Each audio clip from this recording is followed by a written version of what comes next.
Ողջույն։ Փաշինյանի օրն էլ օր չէ։ Նկատի չունեմ միայն այն, որ ամեն օր հայհոյանքի կա մեղմ ասած խիստ քննադատության կիզակետում եմ։ Մեկ տեսնում ես Մոսկվայում է ելույթ ունենում, հաջորդ օրը Նյու Յորքում, ՄԱԿ կենտրոնականում, դրանից մեկ օր անց Ստրասբուրգում ԵԽԽՎ ամբիոնին է կանգնած։ Առավոտից իրիկուն օր անցնում է ճամփորդելու ու խոսելու մեջ։ Ելույթներն էլ միշտ նույնաբովանդակ։ Կարող ենք բնորոշել այսպես. անկեղծորեն ստում է։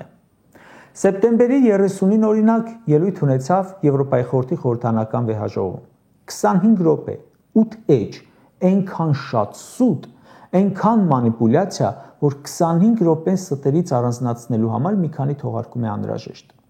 Անդրադառնամ մի քանիսին ընդամենը։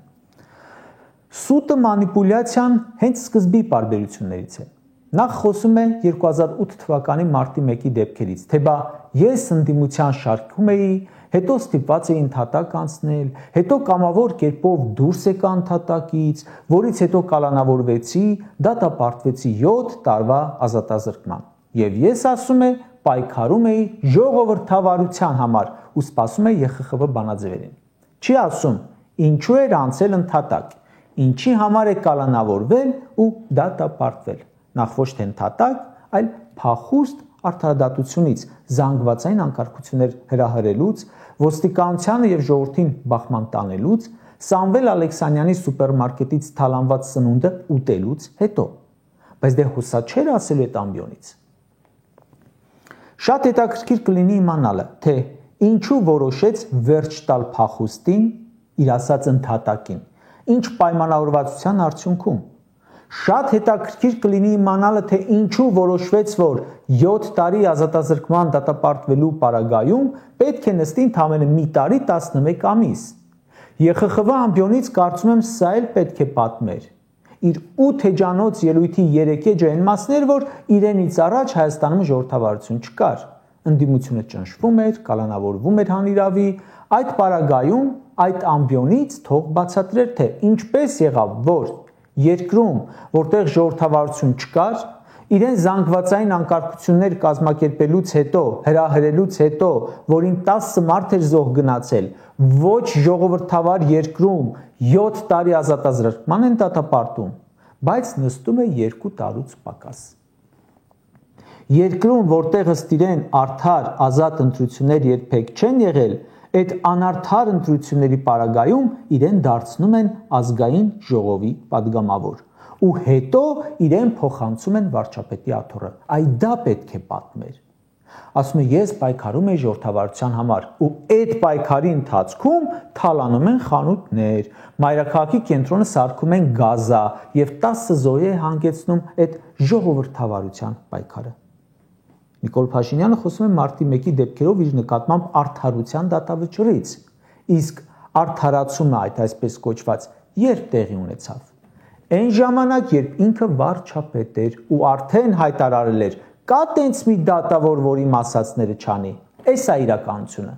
Այո, ճիշտ է ասում, սպասում էր զեկույցների ԵԽԽՎ-ից, նիկոլական ընդդիմության նպատակը միշտ եղել է Հայաստանը զեկույցների տակ տեսնելը։ Ուղղակի նույն զեկուցողները, զեկույց ներկայացնող կազմակերպությունները, որ իրեն հրավիրել են բարձր ամբիոնին, հիմա խուլ ու համր են Հայաստանում հակաժողովրդավարության նկատմամբ։ Մյուսը։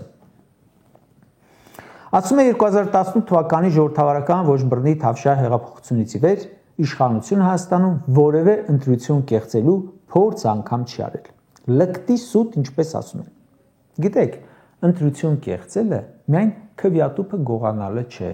միայն կրկնակի քվեարկությունը չէ, ինչը որ հիմա էլ է լինում, միայն մի բնակարանի վրա 90 հոգու գրանցումը չէ, ինչը որ հիմա էլ է կանում, անգամ գերեզմանատների վրա է ընտրողների գրանցել։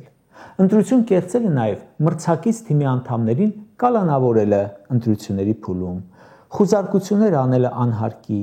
քարոզարշավի ժամանակ ասֆալտ անելը, քարոզարշավը չմեկնարկած տարբեր մասնագետների հավաքելն ու ցուցում ու խոստումներ տալը, հիմնարկ նորոգելը ու բացումը անել քարոզարշավի ժամանակ, մարդկանց բռնի տանել հավաքներին, դրանք լիուլի անում է այսօրվա իշխանությունը։ Իհարկե ընտրությունների ամենամեծ կեղծումներից է այն, որ սիրուն խոստումներ են տալիս ընտրվելու համար, հետո անում են ճիշտ հակառակը։ Ասում է մի շարք համայնքներում հաղթել են ընդդիմադիր կուսակցություններ հիմա, ինչը անհնար էր 2018 թվականի հեղափոխությունից առաջ։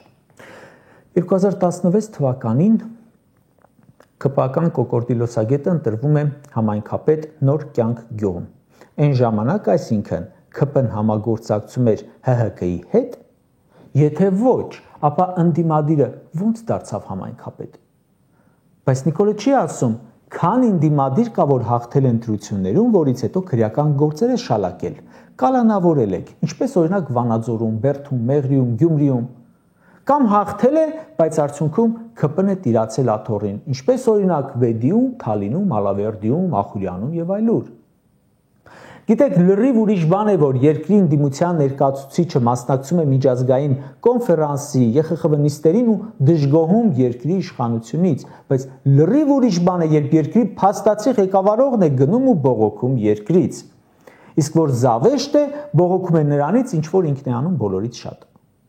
Ով չգիտի, որ այսօր Հայաստանում ամենաշատ ֆեյքերը պատկանում են իշխանությանը։ Էլ ֆեյք էջեր, ֆեյք լրատվամիջոցներ, անգամ հիմնարկ ունեն ֆեյքերի ՊՕԱ կանոնով, որը վճարվում է հարկատուներիս կողմից, ու նա գնում խոսում է ապատեգատվության մասին ԵԽԽՎ ամբիոնից։ Չեմ անդրադառնում ժողովրդավարության մասին դատարկաբանություններին։ Օրը մի քանի հոգու սպանում են փողոցի մեջտեղում, իր տան բակում անգամ։ Մարդասպաններին արդարացնում են, դատարանները կալանքից ազատում են հաճախ, ընդդիմադիր գրառումներ անողներին,